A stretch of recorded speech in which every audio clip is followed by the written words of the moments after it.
Welcome to the channel. Please subscribe and come back often. This is the story of how one small rabbit transformed my life with its charm and unbreakable bond. Early one morning in December 1983, I decided to go to the mall and finish my Christmas shopping. When I opened the door, to my surprise, I saw a visitor on the porch. It was a rabbit with brown fur and large expressive eyes.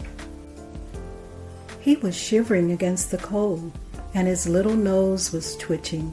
As he looked at me, he was so afraid. In that moment, I knew I couldn't turn him away. So I scooped him up gently and brought him inside the house and wrapped him in a warm blanket.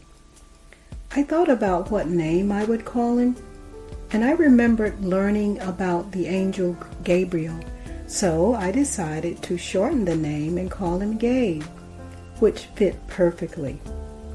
So over the next weeks, Gabe became a member of my family. I house-trained him, teaching him where he could and couldn't go. He was a very quick learner, and soon he was hopping around the house as if he had always been there. It wasn't long before he found his favorite spot right by the large window in the living room where the sunlight streamed in during the day. Gabe became more than just a pet to me. He became my friend and companion. Every morning we'd go for a walk in the woods behind my house. Gabe would hop beside me, his little legs working to keep up. We were an odd pair, but it was such a treat. In the afternoons, we'd go to the garden.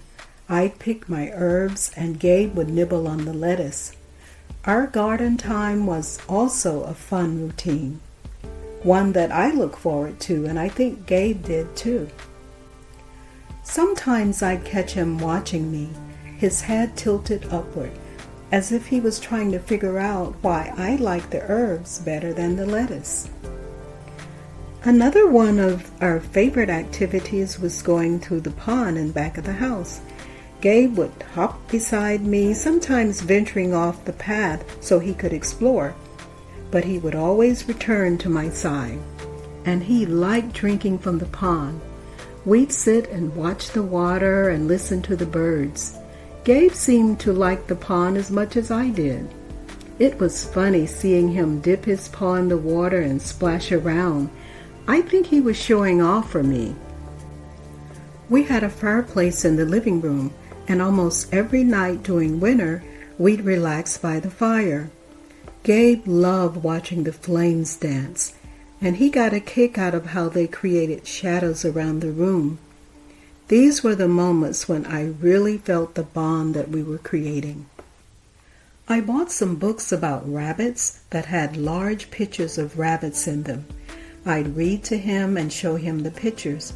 Of course, I knew he didn't understand the words, but he would look at the pictures, and it seemed that he enjoyed the sound of my voice.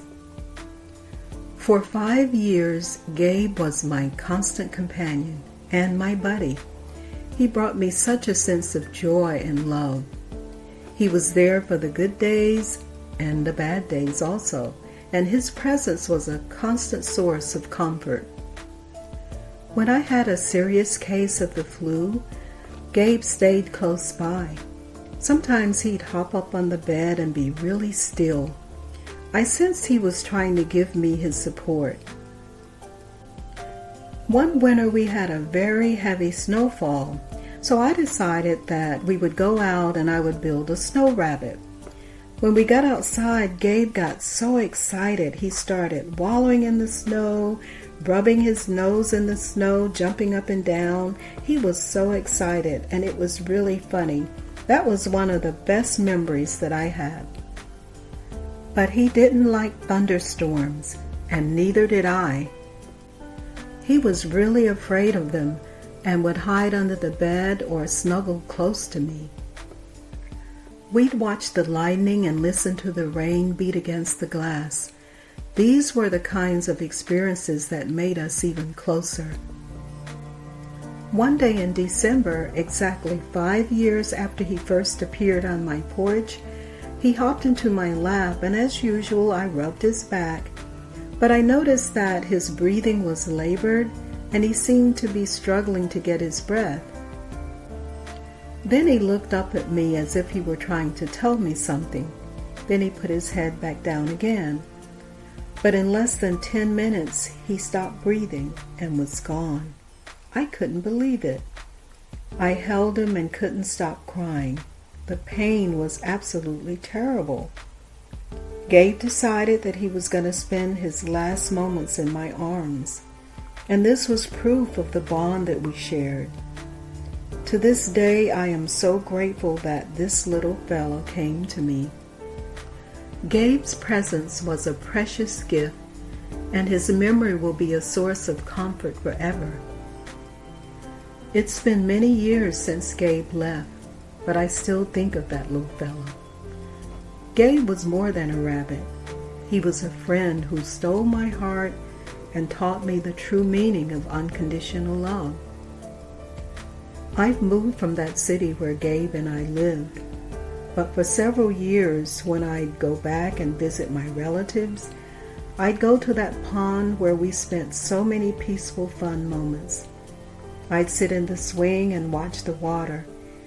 I remembered his little face and the way he hopped around all over the place. Gabe's presence was everywhere. I've had many dreams about Gabe, and they are so real. In one of my recent dreams, we were swimming in the ocean. We'd glide deep to the bottom and see hundreds of fish who gathered around us. Gabe seemed to be able to communicate with them. There was no sound, just a kind of knowing between them. It was amazing to be an observer. When I wake up from one of these dreams, I'm always so peaceful. Gabe taught me to appreciate the simple pleasures of life. A walk in the woods, relaxing by the fire, taking the time to see life in its purest form. Because of Gabe, I can now appreciate the bond I share with the people I love. Thank you, my friend. Rabbits are really cute. Cheers to rabbit lovers the world over. I hope you enjoyed this video. Please subscribe to the channel and come back often. Until next time, be well, be safe, and be prosperous.